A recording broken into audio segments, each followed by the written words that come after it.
Sooner fans, Longhorn Nation, welcome to episode 124 of the Bevo Podcast, the only podcast exclusively dedicated to covering the greatest rivalry in college football, the University of Texas and the University of Oklahoma. I'm here with my man, Kevin Miller. I am John Whitson.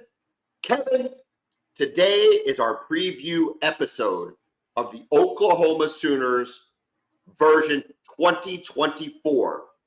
But before we dive in, it would be remiss of me to not ask about a five-star offensive tackle out of Lewisville, Texas, Michael Fasusi, who is committing today, August 21st, later this afternoon. Will he be an Oklahoma Sooner or will he be a Texas Longhorn? From everything I hear, it sounds like he'll be a Sooner. Is that what Texas fan is saying too, or is that just Correct. An Oklahoma thing? No. It's pretty much conceded at this point. It would be a shock, in my opinion, if we were to choose Texas this afternoon. Yeah, it'd be ginormous. Bill Bedenbaugh, for the last couple of years, has, received some scrutiny, some criticism for as good as he is, for as many offensive linemen are in the league that he's produced. He still received a fair amount of criticism for his lack of prowess on the recruiting trail, bringing in the big hitters. He's brought in really good transfers.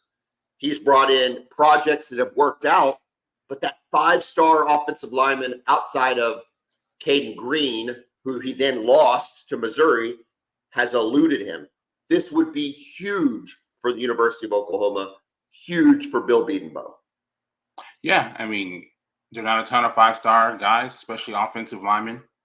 Those guys typically hit, especially with Bedenbaugh's record of development. Yeah, it's a big deal. He's a guy who can come in and can play early for you too, right? It looks like the path to playing, getting on the field for him, it's there at OU, right? There's a need for tackles that you guys have. So he fits right in and could be in the mix as a true freshman in 2025. OU currently ranked 11th in recruiting by 247 Sports.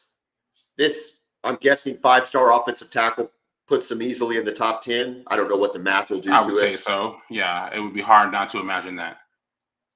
But the crazy part remains that even if they bump to like number 9 in the country, so they make a two spot bump, it's likely they will still have the 6th or 7th best recruiting class in the SEC. Yeah, it's different here, man. It's different. We see it already. We've already known, but just being in it, it's different. Kevin, that's unbelievable, dude. Look, look, at Oklahoma, if you said a top 10, you get a top 10 recruiting class this year, 8, 8, 9, 7, 8, 9, whatever. You are taking it. Are you crazy if you're not taking it every year? Am I wrong? I don't think OU's recruiting expectations are to be top 5. It's never really been the case for Oklahoma. Texas has played in that space, but it hasn't necessarily worked out for you year over year. Yeah, during the Mac Brown era it did, but with Charlie Strong had a couple of high-ranked classes. So did Tom Herman, but it just didn't work out for them. That's for sure. Yeah, and so, but a top 10 class for Oklahoma. If somebody says you get a top 10 class 2025, if they ask me on January of 2024, would you take that? I think I'm like, yeah, I'd take that.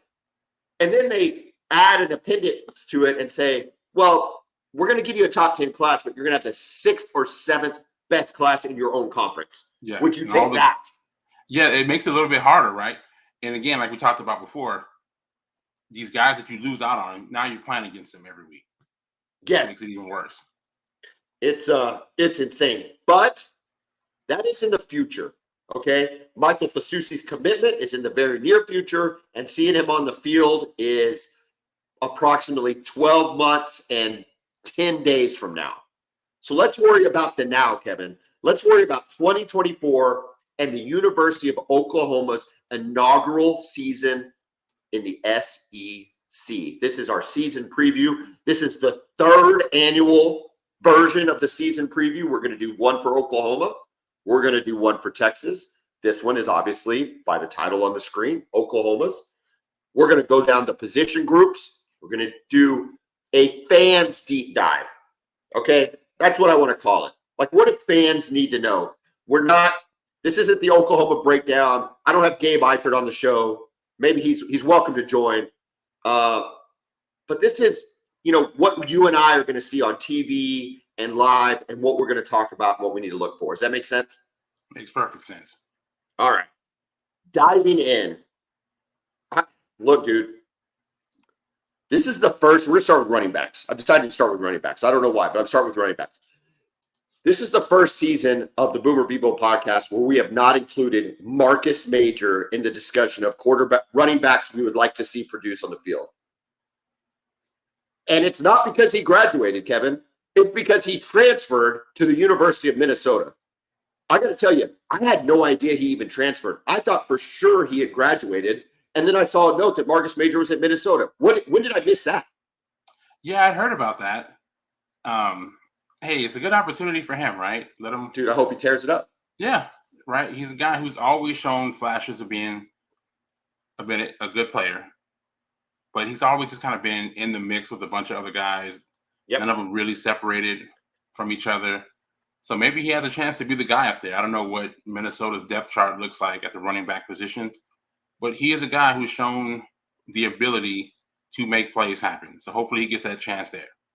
Well, and we're also losing another running backs production in Tawee Walker, who's going to another Big Ten school in Wisconsin. I think he has a chance to be a really, really good running back in the Big Ten, especially if Wisconsin who's the guy who's coaching them now? He's coaching Cincinnati. Fickle. That's right. If Fickle commits to a run game like Wisconsin typically has, I think he could be a really good back in the Big Ten. But let's talk about who's returning, who we expect to contribute. Gavin Sawchuk is our returning leading rusher. Last year, he had 120 carries, 744 yards, averaged 6.2 yards a carry and 9 touchdowns. Look, he wasn't even healthy until after the OU Texas game. I don't know. He was not featured in the OU Texas game. So it was following that. Am I right? Am I remembering that correctly? Yeah, he played. I'm sure he played, but yeah, it was more Tawee Walker who got the most of the carries for. Yeah, so he was not even one carry in Texas actually. Yeah, that's what I'm saying. So we're bringing back that production, and we've talked about this before. A large portion of that production took place in the second half of the season. So if that's the version of Sawchuk we get, I think we're going to be in really good shape. I'll tell you, the running back that I'm most interested to see is Javonte Barnes. He only had 37 carries last year for 140 yards, 3.8 yards a carry and a touchdown. Coming off a freshman year where he had a ton of potential and a ton of hype, he didn't bring it last year, largely because of injury. But at the same time, why was he playing? Was our running back room that banged up? We've talked about it. I would love to see him play well, but if we're only getting 3.8 yards a carry, I hope they stop it. Yeah, it was an interesting year, right? He came off a decent true freshman year, looked good in the bowl game against Florida State. And yeah, I don't know what happened last year. The whole kind of running back room was a bit of a mystery for you guys, besides Sawchuk in the second half of the season. So between whatever happened with Tawee Walker during the season and with this guy, I mean, I imagine we can just assume he was hurt, right? To drop from 4.5 to 3.8 between seasons. It's just pretty odd, right? With the guy with his talent. Well, according to Toby Rowland, who's made it very clear that he was hurt, and he makes fun of anybody even talking about the fact that he might have not have been hurt. So we'll go with he was hurt. That doesn't necessarily mean, though, that I want to see him in a featured back role if he's indeed healthy, because I think Sawchuk gives us our best opportunity at featured back. And then the other two we're going to talk about is Caleb Hicks. Only had 3 carries, negligible last year, but a ton of potential. And of course, the true freshman Taylor Tatum, 5-star. I want to see what those guys can do in the first 3 games. I don't want to have our most talented players on the bench. If we are truly a reload kind of program, seeing redshirt freshmen or whatever Caleb Hicks is classified and true freshman Taylor Tatum, if these dudes can go, I want to see them go. Yeah, put them out there. There's no need to be saving guys if they give you a good chance to win football games, right? What have you been hearing about Tatum? because I'm always fascinated with 5-star guys. You know that. Just that he looks apart. But it sounds like he is behind Gavin Sawchuk and potentially Devontae That Barnes. makes sense. Yeah, I mean, That I would don't make think sense. that's a surprise. But if he continues to develop and you start to see that, and he's a weapon, here's the thing I worry about Sawchuk in the SEC is he just another good back? Okay, if he's just another good back, but we have a home run hitter on the bench, I want to see the home run hitter. And maybe we don't. Maybe we don't. I mean, personally, I think Sawchuk is the home run hitter. If he's fully healthy? Yeah, correct. Yeah, he's got the speed. And with your system, which I'm assuming is going to be pretty much the same as what you've been running, you have the way you guys spread the field, it just gives more space for the running backs. It's a lot of times it ends up being a light box. So if you have a guy that can break one tackle, he may be able to go to the house. And I think Sawchuk has that type of ability for you guys. We saw it against Oklahoma State with a 65-yard touchdown run. And, the explosiveness, we definitely saw it as a freshman against Florida State. It's just going to be fascinating to watch this position group. I think this is the position group that has the most. This is probably why I started with it. It has the most questions. Even though Sawchuk's clearly your returner, it's going to be really, really critical to determine, is he the man? And if he is, and he can get up into that, how many we got? 16 teams. If he can be in the top 6 backs in the league, I think that's a really good spot. Yeah, I think that's the production you need. Yeah, it gives you a chance for sure. But if he's down in the bottom, in the bottom 12 or whatever, I don't know. I don't feel good about it. So I'm really concerned about this position. To me, this is a very critical piece to the success of Oklahoma's offense this year. I would agree. Okay. The guy up front that are blocking for them, there's a little bit of movement, all right? But I'm going to go with projected starters from the research I could find on the internet and what I've heard from other sources. It looks like left tackle is going to be Michael Tarquin out of USC. This makes sense to me. He's played high-level football. He's a known commodity. We've seen the tape on him, and we've seen what Bevo can do with transfers, a la Walter Rouse and others. So, to me, that makes the most sense. Particularly Tyler Guyton. Dude, what is he doing with the Cowboys real quick? My God. What is he doing? Is he's going to be their left tackle for the next decade. He just replaced Tyron Smith. It's done. It's a done deal. I got to tell you, I knew Tyler Guyton was pretty good. I didn't know he was that good.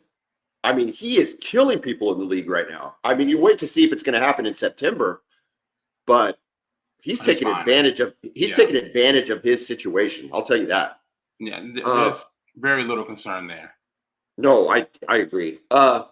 Jacob Sexton, left guard, backed up by Heath Ozeda. Jacob Sexton's a returning player, one of only 2 returning players on the line. Branson Hickman, the SMU transfer at center. The biggest praise I've heard about Branson Hickman comes from Dominic Williams on the defensive line, who has gone up against him for the last couple of years. Says he's a dog, says he's been a dog in camp. I think it was huge to secure the transfer of Branson Hickman. And we're going to see if it pays off. I think it will. For me, I think he's the surest thing on your offensive line. I think there's question marks, and we'll talk about that.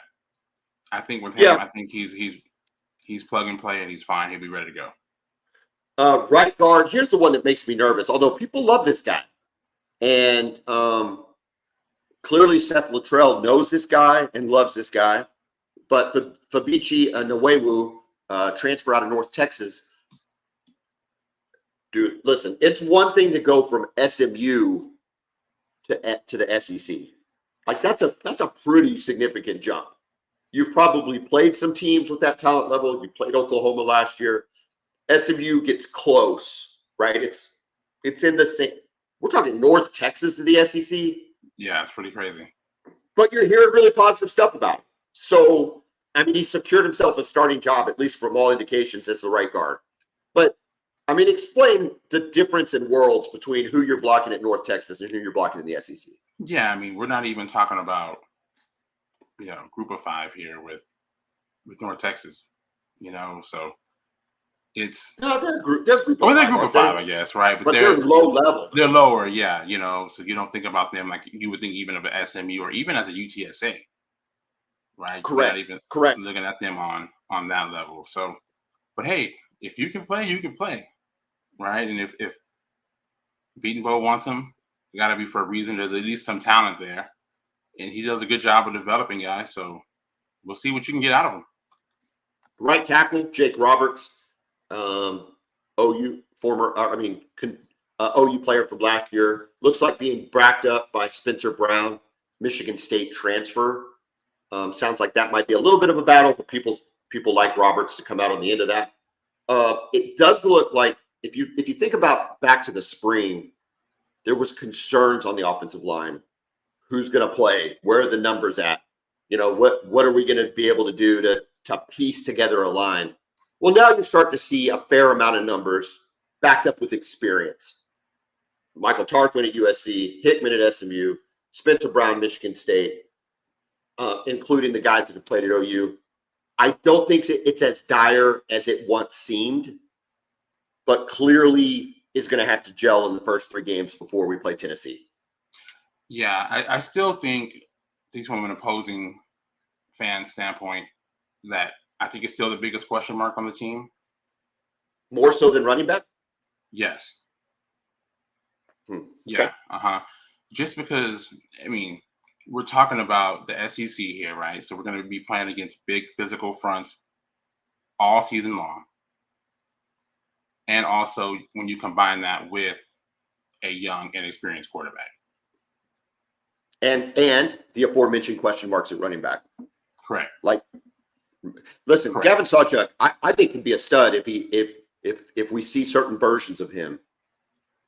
But it's not the confidence just to go, here you go here's a handoff, go pick us up 4 yards and get us out of trouble. I don't know that we're there yet. He might not be that guy. He might not ever be that guy, right? But, he might not have to be. But if he can go 60 and do it a couple times a game, that might be all you need. At least, I think you can find somebody. If Barnes is healthy, I think he can be that guy. Maybe even Tatum too. But again, health has, how it is. It's running back and it's in the SEC. So in the very first season, I was proven wrong about Eric Gray. I was not on the Eric Gray bandwagon. I know you were. No, you were, and I wasn't. I was Marcus Major. I wanted to see anybody but Eric Gray. I didn't love what he did early in the season. Man, talk about proving people wrong, proving me wrong. I hope that's what I would love Javonte Barnes to be the Eric Gray of this season, right? And just completely prove you wrong. By the end of the season, you're like, I'm an idiot. I don't know what I'm watching. I don't understand football. And watch him perform to that level. I don't know though, right? I don't see it, but we'll see. Anyway, we're back to the running backs. That's your offensive line breakdown. Taking snaps from the aforementioned Branson Hickman, of course, is going to be Jackson freaking Arnold. 5-star. Denton Geyer. Red shirt. Is he a redshirt freshman? Did he save his red shirt? I think he did. It's going to be close. It's going to be close. Sophomore, but doesn't matter. It doesn't matter. He went 44 for 69, 563 yards, 63.8% completion percentage, 8.2 yards per completion, 4 touchdowns. However, the big concern for OU fans coming out of the bowl game is 3 interceptions. We've talked a lot about Jackson Arnold, all the potential in the world, all the hype in the world. We gave up the Heisman favorite. Is Dylan Gabriel the Heisman favorite right now? Is that fair to say? I don't know if there's a clear favorite, but so he's right there in that mix. I don't even know if there's a favorite this year going into it. Who else would you put in that mix? People are saying Carson Beck because he's a quarterback of the team that's gonna be number one to start the season, right? I know you get what I'm saying. That's what I'm saying. I don't know if there is a favorite, if there is a front runner right now. It's Will Howard at Ohio State. I don't think so. Yeah, me neither. Look, we gave up a potential Heisman Trophy winner in Dylan Gabriel. We gave up a player that had played at Oklahoma for 2 years and had a lot of success and really has the opportunity to have a Michael Penix or Bo Nix-like season in his last year at Oregon. We'd agree with that, right? At least 100%. 100% he can do that. I don't know if he has the tools to then take it to the league. We'll see, because I don't know if he's got the height. But regardless, this is what we said. We said we're moving on from Dylan Gabriel. We're putting the ball in the hands of potential and upside and athleticism. And it's going to be a hell of a ride to watch how this plays out. If he can get a rhythm, if the offensive line can protect him, and most importantly, it's why I led off with the running backs. If he can have a running game that he can depend on, I think this dude can be good. I think he could be top 5 quarterback in the SEC. And I don't think that's saying that much. I think he can be a top 5 quarterback in the SEC. This season? Yes. Okay. Yes. Just clarifying. Look, man. Who is going to be ahead of him? Potentially Quinn Ewers, although, we'll see, but potentially Quinn Ewers, Milroe, maybe Carson Beck. He's going to be in a contest with the kid at Tennessee who's in a very similar position to him. Remind me his name. Nico. Yeah, Nico. Very similar, right? And then who? A&M's quarterback? Jackson Dart. At Ole Miss. For sure, yeah. But that's it, right? We're talking like 7 quarterbacks. Yeah. Unless somebody comes out of nowhere, unless Jaden Daniels' replacement at LSU decides to be the next Jaden Daniels, or somebody at Arkansas decides to just kind of come out of nowhere. We're literally talking about him having to compete against 7 quarterbacks to be in the top 5. Yeah. I think it's doable. Oh, dude, listen. Unless you forget what we are talking about, is we are talking about the quarterback at the University of Oklahoma. For this century, I don't know if there's a better quarterback room that has come through a university than the University of Oklahoma. There may have been individual players, but even that has some competition from the University of Oklahoma. And I don't see any reason to suggest why that still can't continue. Please retort. No, I mean, I have no retort, but I mean, the history is great, but it's all about this current program, this current staff. I like Jackson Arnold. I think he has the potential to be amazing, right? 5-star guy. He's a 5-star guy for a reason. You guys chose to go with him over Dylan Gabriel for a reason, right? I want to see how it looks with this offensive line, just how quickly it takes to gel, right? I think your schedule really helps. You've got 3 games against teams that will be completely overmatched athletically against you. And I think that gives you an opportunity to really build some confidence with your play calling, with him throwing, seeing the field. The potential's there. I just worry that there might be some growing pains, and hopefully the fan base will be understanding of that when he throws a couple of picks in a certain game and not be chanting for the backup, because we've seen that before. And it's not just an OU thing, it's an everybody thing. But when you guys are so spoiled with the success that you had that you just talked about, sometimes that can make it hard on a quarterback that's trying to get experience. In 2021, we saw that play out firsthand. Yeah. What happens to a quarterback's confidence? You start chanting. Speaking of the backup, Michael Hawkins, most likely the backup, although Casey Thompson probably has something to say about it. If anything was to potentially cause JFA to step out early, I think it's probably Casey Thompson early due to the experience, right? Let me ask you this. I would think so too. Do you know how his health is? Is he practicing at a full go? Because he is coming off a torn ACL at Florida Atlantic. So that's the only question I would have with that. He has experience. He's played, right? He played at Texas. Played well. Played in Nebraska. Played well. Exactly. Yep. Played well, especially until he injured his hand in the Red River Shootout that year. Who still threw a dime to Xavier Worthy. He did. That was still threw it. That was after he hurt his hand, right? That was afterwards. Yeah. Yeah. And really screwed up the rest of the season for him, and really derailed his Texas career, honestly.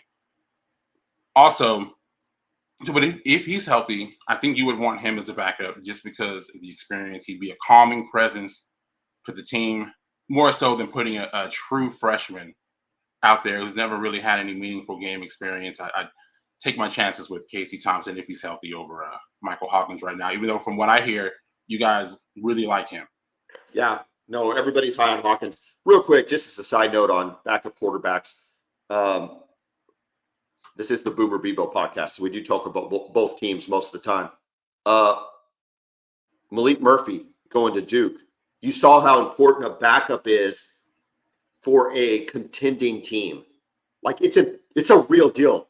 And I think it's even more real going to the SEC, right? Yeah. The chance of just getting banged up, not even necessarily injured, but just getting ribs. Ribs. You might have to leave a game just for one game. You're not going to be out for 3, but you might have to, like Quinn Ewers against Houston. God forbid concussion, right? Concussion, ribs. Yeah. We're not even talking about catastrophic, right?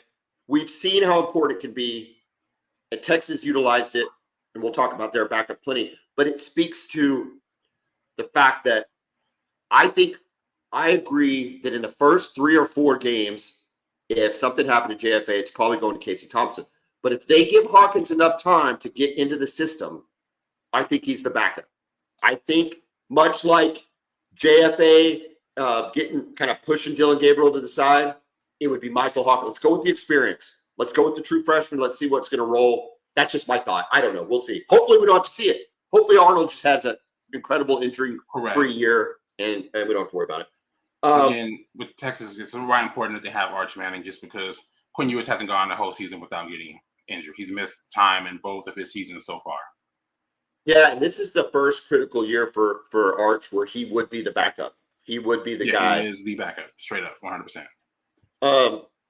Speaking of Jackson Arnold, he's got to have somebody to throw it to. And I think the position group with the least amount of questions on the offensive side of the ball is the wide receiver group. And this includes a hurt Jaden Gibson. We're returning Nick Anderson, 38 receptions, 798 yards, 21 yards per catch, 21 yards, 10 touchdowns. There was a period of time in the middle of last year where he had like 9 receptions and 8 touchdowns. He was a touchdown machine. Lest we forget the game-winning touchdown in the Red River rivalry last year. We're returning the much-maligned Jaleel Farouk. I'm going to put that at the hands of Jeff Levy for putting him in the unfortunate position of being a guy that had to run jet sweeps. But he's coming in with 45 receptions, 694 yards, 15.4 yards a catch, 2 touchdowns. Andrew Anthony, who going into the Texas game was our best receiver, coming out of the Texas game was injured for the rest of the year.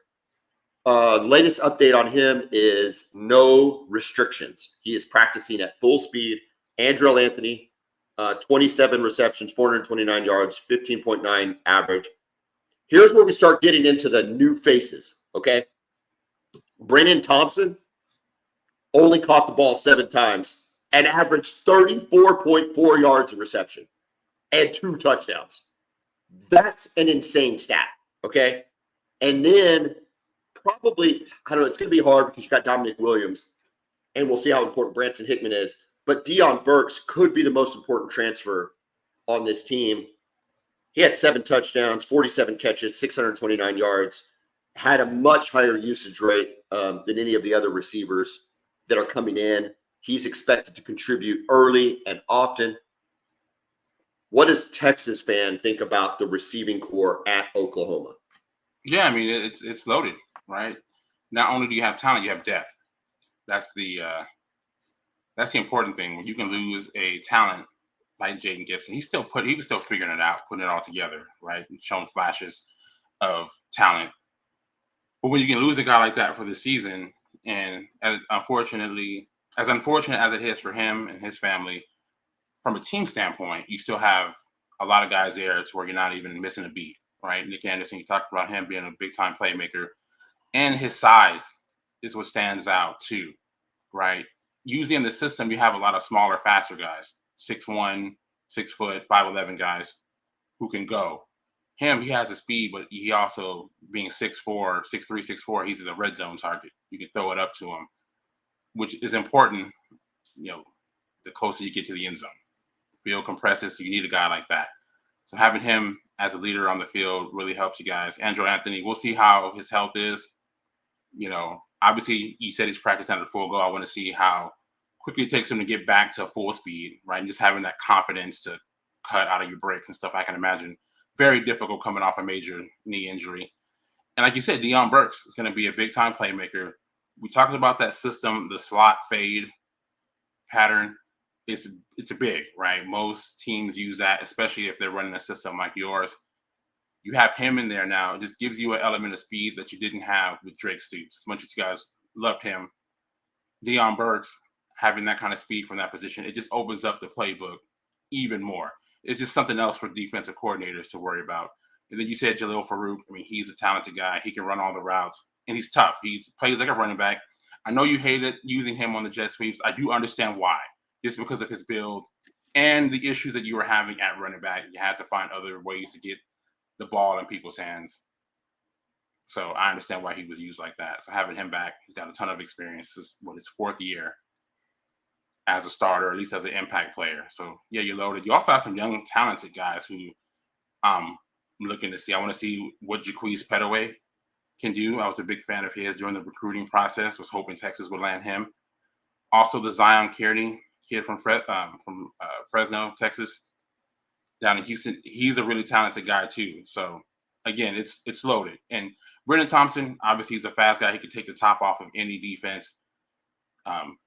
I don't think he's, great route runner or anything like that. But if you have that kind of speed, you don't need to just go run faster than everybody else and we'll throw it deep to you. So it's a lot of options for you guys this year.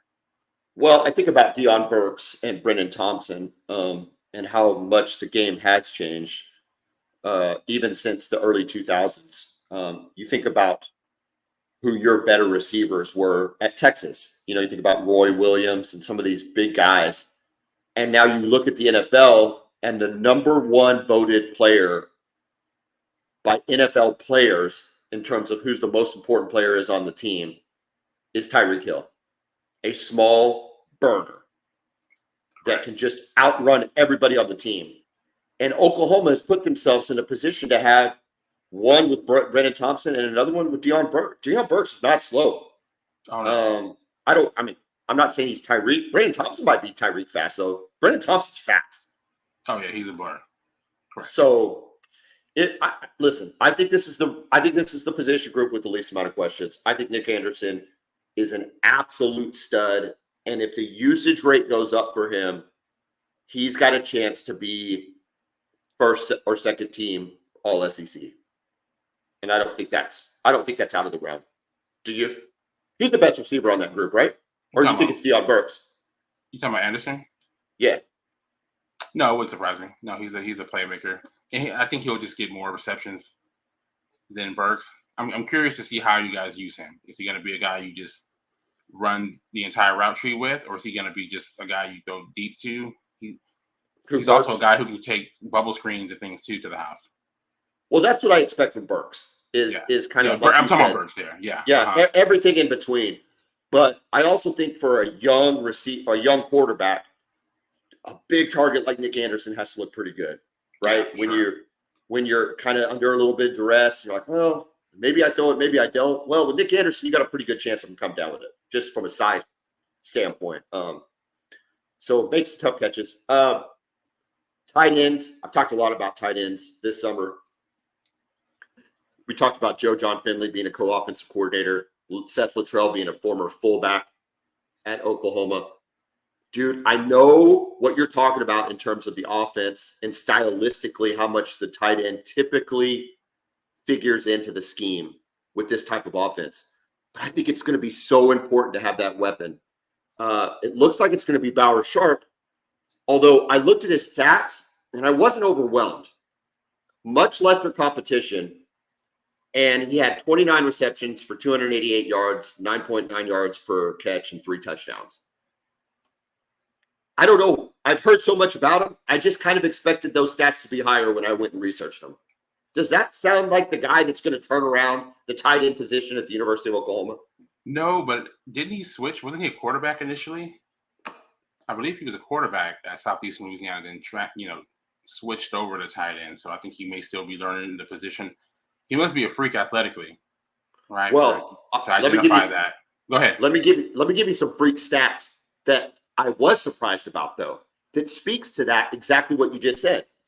Last year, he had 25 carries for 133 yards, 5.3 yards a carry, and 5 touchdowns. So I don't know how they were using him, if they were using him in a belldozer package or something like that, like what you're talking about, that's how he was getting the carries.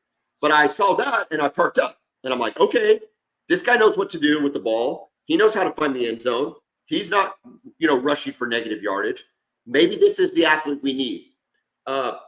Really, one correction going back to the offensive line. I kept saying Jake Roberts. It's Jake Taylor is going to be the right tackle. Jake Roberts is the backup tight end.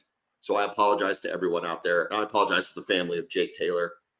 Jake Taylor is going to be the right tackle. Jake Roberts is going to be the backup tight end. He was at, where was he at? He at A&M. Baylor. Yeah. 23 receptions, 231 yards, 10 yards per catch, and a touchdown last year. Again, not overwhelming stats, but I'm hoping that we have engagement. And then, of course, we have a true freshman, Devon Mitchell. He reclassified from the 25 class to the 24 class. When he reclassified, he became the number 13 tight end by 247. But prior to that, in the 25 class, I want to say he was like the number 3 or 4 tight end. So the talent this guy's been on the radar for a long time, since his freshman year when he was at Allen, playing down there. So the athleticism, everything is there. I don't know how quickly he'll be able to hit the field, just because, we're talking about a guy who should be just going into his senior year of high school. But, the athleticism's there. Season him up a little bit. I'm sure he can make an impact at some point during the season. He's just too talented to not. I as an old school OU fan, thinking about Jermaine Grisham and Mark Andrews, John Finley, all of those guys, I want to see a high level of play out of the tight ends. I think it's imperative.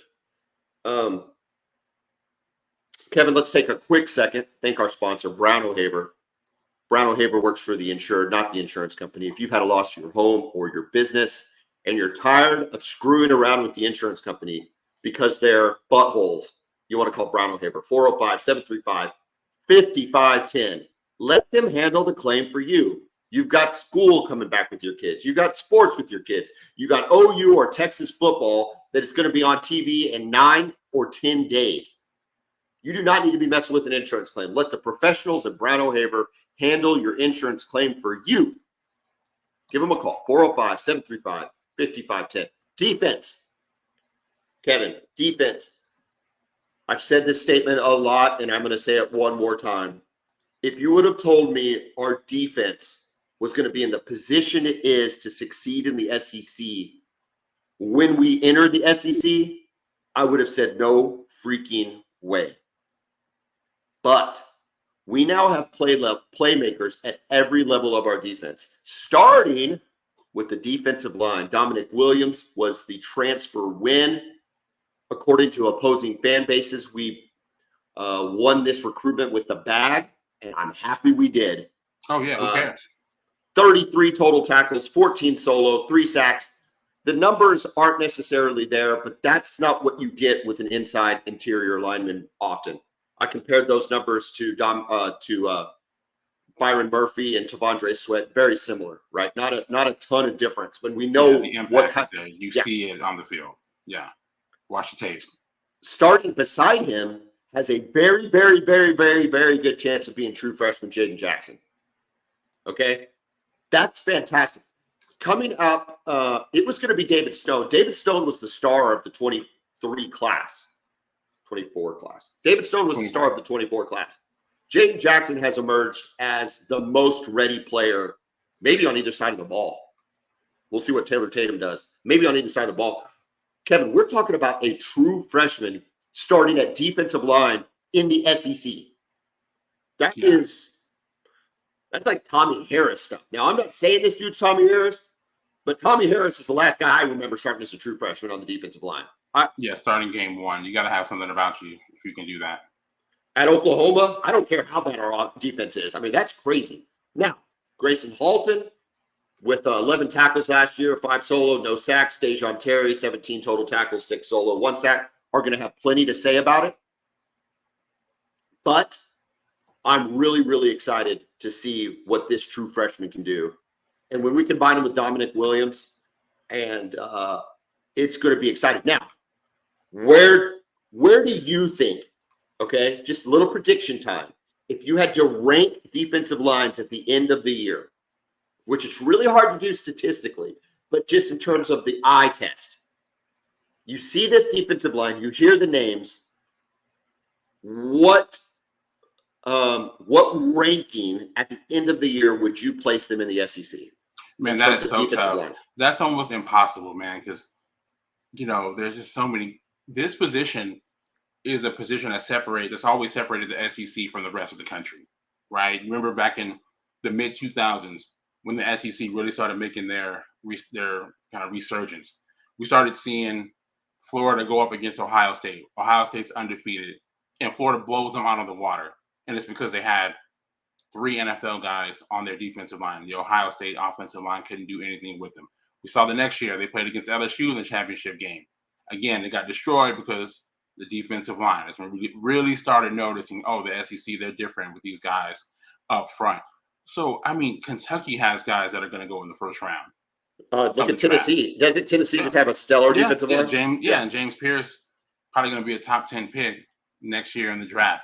Right, so man, it's impossible to say. So it's hard for me to rank them, but if you could just be in the mix and just make an impact, that's all you need to worry about. Is how good are you guys?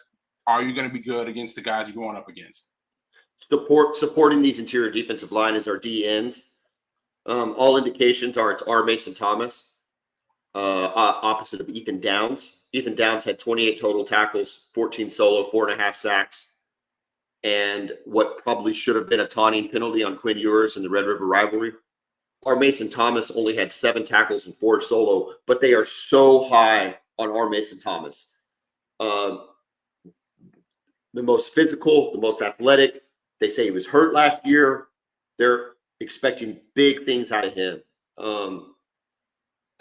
Look, we got PJ Adebawore, Trace Ford, some other people at defensive end. And it's going to be really, I think I'm more comfortable with the names I'm hearing at defensive line than I am at D end.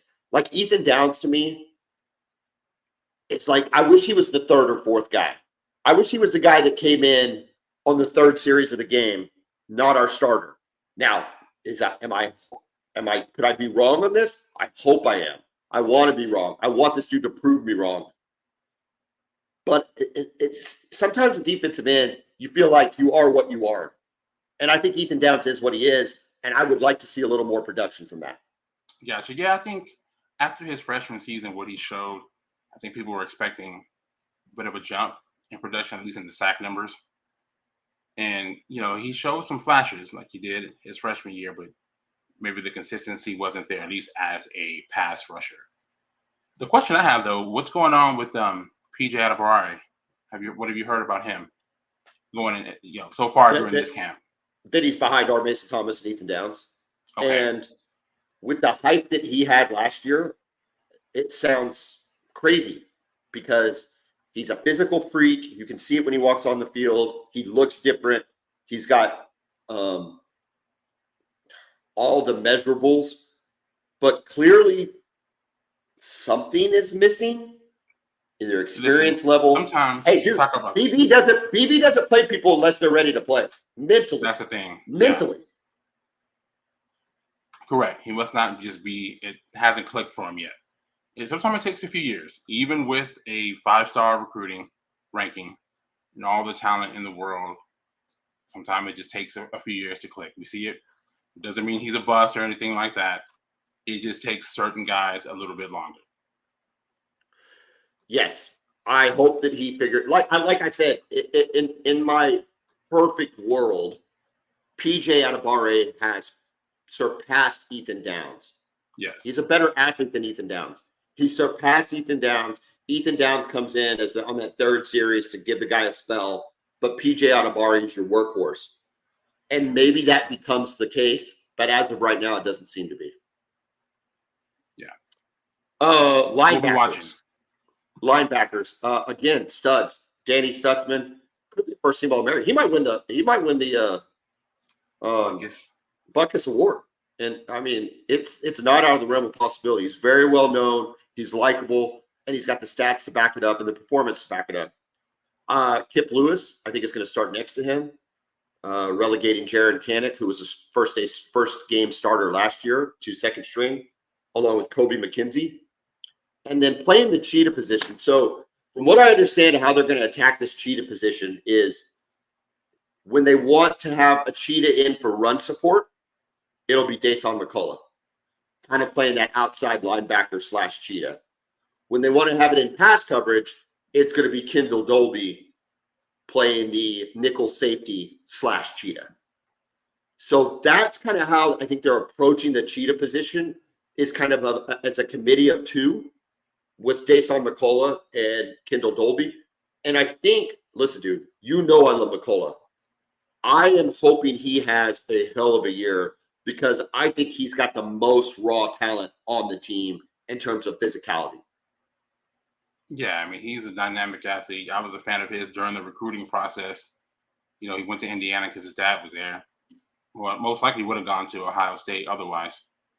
Yeah, it was a huge win for you guys in the transfer portal. Played some for you guys last year, just kind of in the mix, like you mentioned, the rotation there. I love his athleticism. He's got all the talent in the world. We'll see if he can figure out the position, right? Because the way Venables uses that, we saw the guy, what's his name, Isaiah Simmons at Clemson, become a first-round top 10 pick. Yep. Playing that position. So if you can get it down, you can make some plays. And make some money. Yeah, exactly. And make some money. The thing about if Brent Venables is a coach, you can count on good linebacker play. That's just what he does. That's he's a former linebacker. He's a linebacker's coach by nature. So you're always going to have good linebacker play. I feel like for OU, this is, besides wide receiver, probably the most position on the team that you feel the most comfortable with. Stutzman, great player. Kip Lewis really came on last year. It was very impressive. Like you said, Kanek, I don't think he has a chance to start just because Kip Lewis was so good. And you got depth. Like you mentioned, Kobe McKenzie is a talented player. You got the, Omasigo kid. Yep, and people like Omasigo. I didn't mention him. People like him. It's just where we're at now as a defensive program that he's going to have to really shine in order to see the field. Because what are you going to do? Take off Danny Stutzman or Kip Lewis? Correct. And every team has questions, right? Every single team. But linebacker, that's a position that, there's the only question is, how much depth do you have, or are you going to keep the backups happy enough to keep them from transferring after the season? Because you got talent there, and you got guys who have played. All these guys we've talked about have played. Listen, I love the linebackers, but I love the safeties more, Kevin. I mean, I know this sounds, when I'm on this side of the ball, it's a love fest. On the offensive side of the ball, I'm like, I don't know what we're doing at running back. I don't know what we're doing at offensive line. I don't know what we're doing at tight end. I get over the defensive line, and I'm like, I don't know who's going to play because they're all so freaking good. You have three safeties. Billy Bowman's going to be a first-team All-American. Write it down. Maybe that's a bold prediction, but I don't think it's even that bold. That guy's fantastic. Peyton Bowen might not even start because of Robert Spears Jennings, and all Peyton Bowen does is make plays. So between those three safeties, I love every freaking one of them. It's a lot of talent there. Billy Bowman, again, I'm still surprised that he's not getting ready to start his first NFL season. I thought he had that kind of season last year that he could have jumped straight to the league. Kevin, he had 6 interceptions and 3 returns for touchdowns. Yeah, I mean, it's a playmaker out there. What are we talking about, dude? I can't even think about the last time a safety had those kind of numbers for OU, if ever. Like, we talked about this. For me, right now, he's approaching and maybe passing Roy Williams in terms of a better safety. And that's sacrilege for Oklahoma fan. Yeah, I know. I'm not saying all that. But this dude, he's 6 interceptions and 3 touchdowns? I'm just saying, man. You know, you're talking about the holy grail of safeties for your team. This is your team. Close. We're getting close. You're not upsetting me. I'm not upsetting anybody. Yeah. I'm getting people fired up. That's what I'm doing. Nobody's getting upset when they hear Billy Bowman being talked about. And real quick, you also got Kendall Dolby, who, if he's not playing that cheetah position, can play any of those 3 positions too. There's very multiple type players. They can play a lot of different spots. I really like our safeties. Corners, it's the same old story. So we've got a lot of experience. Woody Washington, Gentry Williams, being backed up by Jacoby Johnson, Makari Vickers, and probably some guys I'm missing. I say Jacoby Johnson because he graduated from Mustang, and all I hear about is what kind of athlete he is. But Woody Washington and Gentry Williams seem to have those 2 locked down. I don't know, man. It's a lot of experience in the secondary. For years and years and years, Oklahoma was plagued by secondary busts. I mean, oh God, it was so bad. So bad. We now have a secondary where you look at it and go, okay, we're fine. I'm not scared of going up against any team on our schedule from a passing game perspective. You know, I just feel really, really confident in them. And that's a weird feeling for an Oklahoma fan. Well, you have depth too. That's the most important thing. Playing with, again, we talked about this SEC schedule. Guys are going to get banged up, and it's important to have guys behind them that can step in and not screw it up, basically. And you seem to have that in the secondary and at linebacker. Are any of these position groups, would you trade for your position group on Texas's team on the defensive side of the ball? Maybe this. Yeah, I mean, I would take Billy Bowman. Maybe the safeties. Maybe the second. Yeah. Yeah, I mean, because when he committed to Texas, Billy Bowman. I mean, we got him and Jatavian Sanders at the same time. I mean, we were fired up about both. We loved Billy Bowman. You know, so when he flipped, I'm like, oh man, not only is he not going to Texas, but now he's going to OU. We got to play against this dude every year. And and his development has been great. It's been right where you would hope it would be. He's got the range at safety. He can, you know, remember 2 years ago, right? You guys playing against Oklahoma State. He's playing center field. They throw a fade, and he just breaks on it and picks it off. That's not normal. It's Michael Griffin, Earl Thomas type stuff, right? Guys you see going in the first round that are legends at Texas, Thorpe Award type guys. So yeah, he's got all the talent in the world. He seems to be a leader for you guys. Seems like a good guy too. You know, I try not to like a lot of your players, but he's hard. It's hard not to like him. I saw some of the interviews he did at the the SEC media days, excuse me. And yeah, he just seemed like a really good kid. So it's a guy you want on your team for sure. If Jada likes him, that's the only endorsement I need. Of course. Real quick, some preseason, postseason awards. Listen, my offensive player of the year, it's simple. It's quarterback. It's Jackson Arnold. If Oklahoma's going to have a good season, it's because Jackson Arnold had a good season. He has to be the best player on that side of the ball. Just does. It's Oklahoma. Your quarterback has to be the best player. I don't think you're going to get that from Gavin Sawchuk. I think you're going to get a good year. I don't think you're going to get the best player on the team. It better be Jackson Arnold. Defensive player of the year, we just talked about him. It's Billy Bowman. He's going to be a first-team All-American. He's going to have a chance to win the Thorpe Award. He is going to be the best safety in the SEC. And that's a statement that I never thought would come out of my mouth in the first 3 or 4 years in the SEC, that we would have a safety. You'll have a chance to tell me if I'm wrong. Most improved player needs to be our Mason Thomas at defensive end. We talked about it. Didn't have the production last year. Maybe he was hurt. Whatever. Probably was hurt. He's got to be a stud. He's got to be a most improved player. And then the X factor. Okay, Kevin. This is a guy who might not be the best player on his side of the ball, but if he doesn't play well or have an impact, it's not going to be good.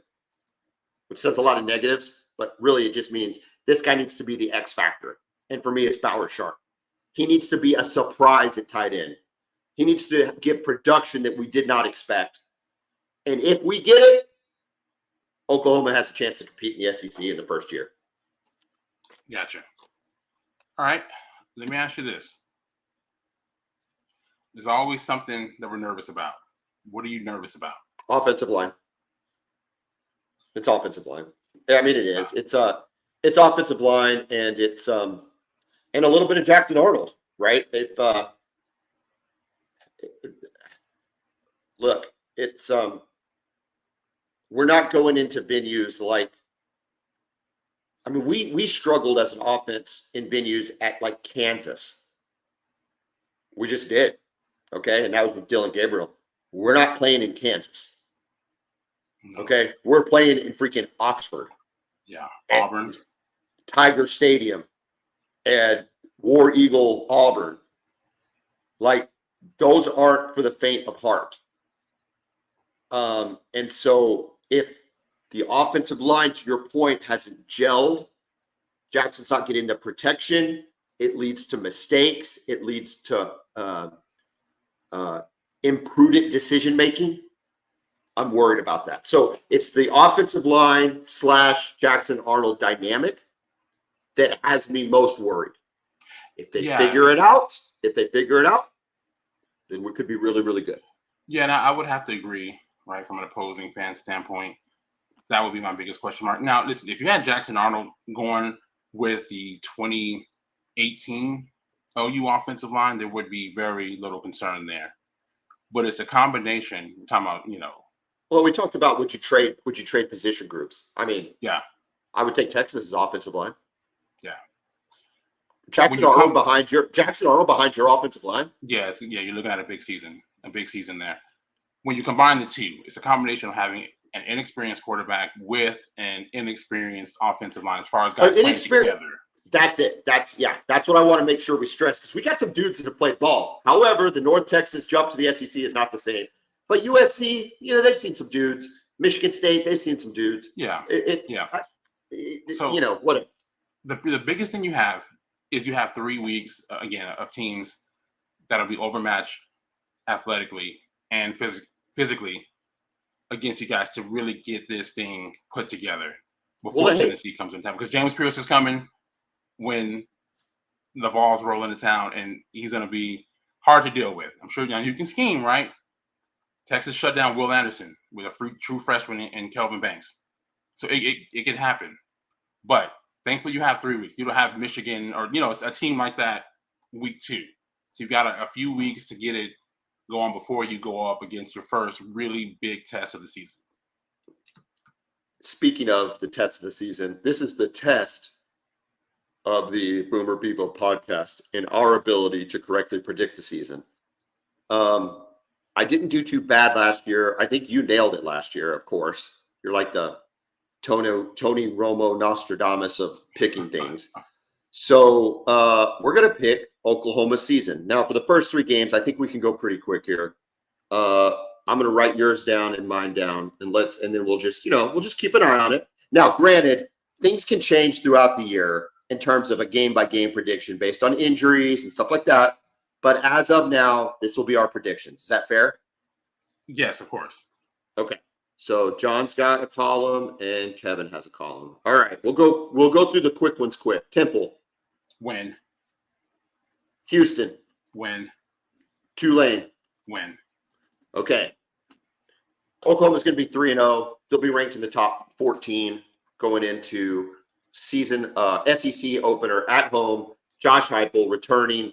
Aforementioned defensive linemen that are really good. Nico at quarterback. Tennessee is no joke. Any other year, Tennessee is the premier non-conference game on our schedule. I went to the Tennessee game when they were here last time, and it was a fantastic environment. I don't even know what it's going to feel like for the SEC opener. It's going to be an amazing atmosphere. It's going to be a showcase game for you guys. For your first game as a member of the SEC to be against Josh Heupel, bringing him back, it's going to be an emotional game. Crazy for him. It's going to be emotional for your fan base. So yeah, it's going to be definitely going to be a moment. I'm looking forward to watching it. Look, it's really simple. It sets the tone for the entire year, and potentially, if I put this much emphasis on it, sets the tone for our legacy in the SEC. I mean, I know that sounds crazy that one game can do that, but it can do that. This is a home game. You got to defend home. You're going up against a good but beatable opponent. I'm taking the University of Oklahoma to beat Tennessee. Okay. This one's tough, right? Because you have question marks, but they have similar ones, right? They're rolling in with a young quarterback, inexperienced quarterback who's extremely talented, right? I like their defensive line a lot, but I'm actually going to pick you guys to win that game because of the inexperience they have at quarterback as well. Nico was a junior. I would go with the Vols, but I'm going to pick you guys to hold down home. In our first road game of the year and first road game in the SEC, we traveled to Auburn, Alabama, home of War Eagle, coached by, remind me of the coach. You got from Ole Miss, you know his name, Hugh Freeze. Hugh Freeze. By the way, did you see the comments by Michael Orr in his latest lawsuit against everybody? I heard about it. I don't know what specific comments you're getting with. I know what he's upset about, but, turns out he here's the deal: conservatorship instead of a adoption papers. Yeah, we talked about this last year. He takes a very, I'm just going to say it. He takes a very racial approach to how he was treated. He feels basically, with in so many words, he feels exploited by everybody in his life. The 2Es, college coaches, pro coaches, whatever, maybe even agents, and says it's a white person, black person thing as to how people are treated. And my wife and I talked about this, and I think it's very much his personal lens, right? Like, I can't dispute what he's experienced. And so it very much could be that. However, I feel like on a much larger scale when it comes to sports, I think he simply feels exploited, period. Like, in other words, did this group of people ever have my best interests at heart? And he says no. And I think that's a really crappy place to be in, regardless of the situation, regardless if he made money or didn't make money or who made money, but just that your life kind of exists in a space where you feel exploited by the people around you. However, I think Hugh Freeze is at the top of that list. That guy's slimy, he's squirmy, and I think he exploited the crap out of that dude and nearly every player he's ever recruited. So, with that being said, Oklahoma beats Auburn in their first road game in the SEC. I got deep, and then I just threw it out the window. What do you think about that? Okay, listen, I think I have this as a loss for you guys. Just because that environment is going to be insane. Wow. I don't know, man. I just get a weird feeling about that. I don't think that's a weird feeling. So obviously, it's Auburn. It's Auburn.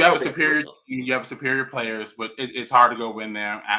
Alabama has trouble winning there. Everybody does. That's why. That's the only reason why. Following our first and only bye week of the season, Oklahoma will make the 188-mile trek down to the Cotton Bowl, where they will face the University of Texas.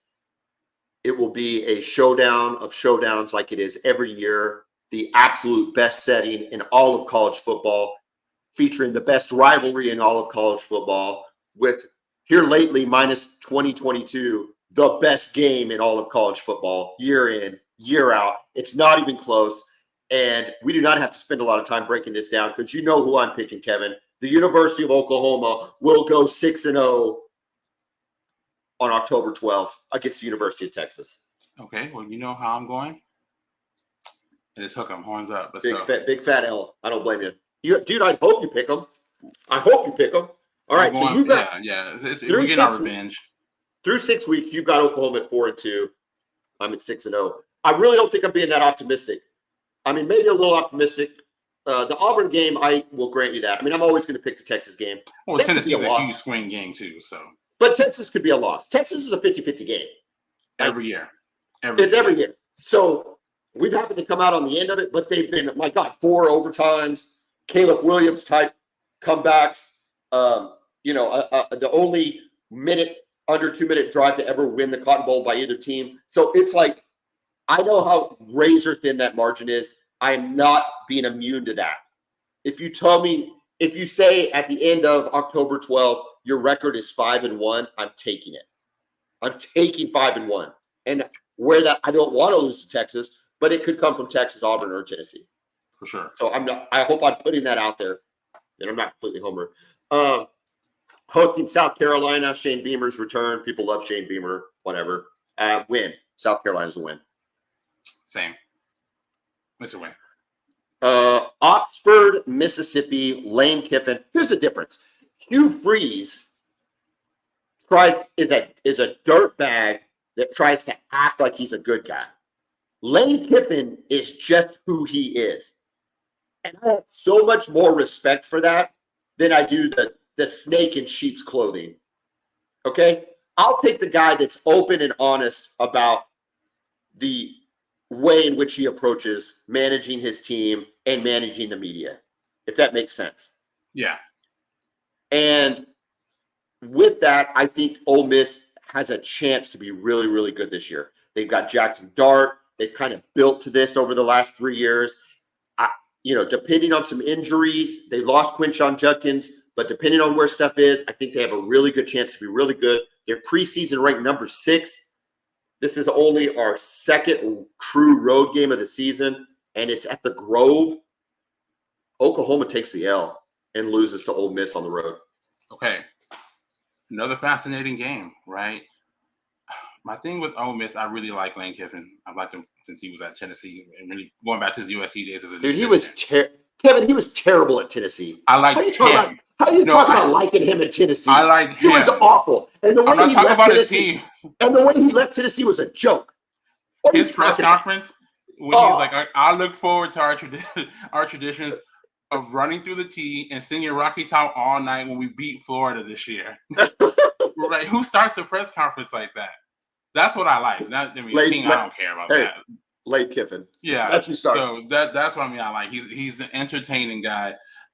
I think you guys can win there. Right? Are you saying we win there? No, I'm not. I'm saying you lose. Oh. Okay. But I think we can. Look, I don't think there's a team on the schedule we can't beat. But I think that environment, we'll see. I gotta see what they look like defensively. That's been my issue with them. They Ole brought Miss? in Walter Nolan, 5-star defensive lineman, transfer from Texas A&M. He's big time at defensive tackle. They brought in the Princely Umanlielen kid from Florida too, who's a really good defensive end. So they should be better up front. I just don't know, man. We take on the Maine Black Bears. That's a win. That's a win on your side. Here's Missouri. We go to Missouri on currently preseason number 11, November 9th. Kevin, I don't care how good Missouri is or how good they think they are. They're still freaking Missouri. I don't care if they've been in the SEC for the last 30 years. They suck. Missouri sucks. Their program sucks. They're a terrible athletic department. They're literally talking about their ability to sell out their first game. The number 11 team in the country, a member of the SEC, is literally begging fans to buy tickets to their first game of the year. They're a joke. We kill Missouri, and it's not even close. Got you guys winning that one too. Now, I can tell you this. It's going to be similar, in my opinion, to the Oklahoma State game you played last year. Where we get screwed in the fourth quarter by the officials? Potentially, but it's just that type of atmosphere where you look at the team, you don't realize how much it means to them until you're actually on the field. Texas has gone through that a ton. You go on the road against, a West Virginia, and it's like, it's West Virginia, and it's like the loudest stadium you've ever been in because you're there, and the fan base just doesn't like you, even though the two programs do not compare at all. But for whatever reason, they have it in for you guys lately, especially since the SEC move. There's been so much bickering between the fan bases on social media. So it's going to be a huge game for them. So you'll have to bring your A game, but I think if you're at your best, you win. November 23rd, Nick Sabanless Alabama comes to Owen Field, led by Kalen DeBoer, Jalen Milroe, currently the number 5 team. Here, listen, they're at this point in the season, I'm going to venture that the tales of demise of Alabama will have been greatly exaggerated. And instead, they will be the Alabama that we know. And they will come into Norman and unfortunately steal our hearts. and beat us in Norman. That is the second L of the year by the Oklahoma Sooners at home versus Alabama. I agree. I'm a big fan of Kalen DeBoer. I mean, they've beaten Texas the last 2 seasons, right? The Alamo Bowl, which doesn't really matter much, but obviously breaking our hearts in the college football playoff. The dude's just a great coach. Look at his record as a 90-12, something like that. He had a crazy record and completely turned that Washington program around. Got him to the college football playoff, to the national championship game. And yeah, I think with his offense, what he's bringing, Jalen Milroe, if he can continue his development, right? If he can start hitting throws in the intermediate part of the field, I think he throws the best deep ball in all of college football, which is going to be huge in this system, right? If he can hit on those intermediate throws, I think their defense will still be Alabama good. I think they have a chance to have a really good season. So, yeah, I have Alabama winning this one too. November 30th, LSU. Hopefully on a Saturday night in Tiger Stadium. They'll be wearing their home whites. I hope OU is wearing their home reds, right? Which would be just it's kind of crazy, right? Yeah. Oh, I mean, I'm getting chills just like thinking about this right now. Oklahoma avenges their loss to Alabama. They finished 10-2 on the season. They beat LSU at Tiger Stadium on Saturday night and emphasize that they belong in the SEC. 10-2. Obviously, this is one of the toughest places to play in all of college football, right? I don't know. I got to see more from the LSU defense. Yes. That's the biggest problem with them right now. And they don't have Jaden Daniels either. They don't have Jaden Daniels. They seem to like Nussmeier. They lose 2 really good receivers. They got guys back. They always have good receivers. It's LSU. They've had good receivers for the last 12 years. But, man, I don't know about that defense. Your offense is going to be able to put up numbers, so it could be a shootout. But I like your defense's ability to make a couple of plays. And I have you guys winning that one, believe it or not, on the road at LSU. So you have it at 9-3. I have 8-4, actually. 1, 2, 3. No, I count Auburn, Texas, and Ole Miss. And Alabama. Oh, yep, you're right. 8-4. Uh-oh. Okay.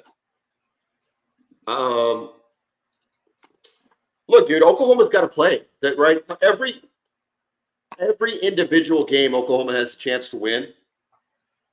And if you look at the FPI predictor, it's outside the Texas game and maybe the Alabama game, they're predicted to win, right? But they can, it is going to be a razor thin margin between 10-2 and 8-4. Correct. It's going to be fascinating. Kevin, I got to tell you, I've never been more excited for a college football season. It is going to be unique, interesting, exciting. It's as good as it gets. This is why I'm an Oklahoma football fan, for what we're about to experience over the next 4 or 5 months. And I think we did a pretty good job previewing the University of Oklahoma.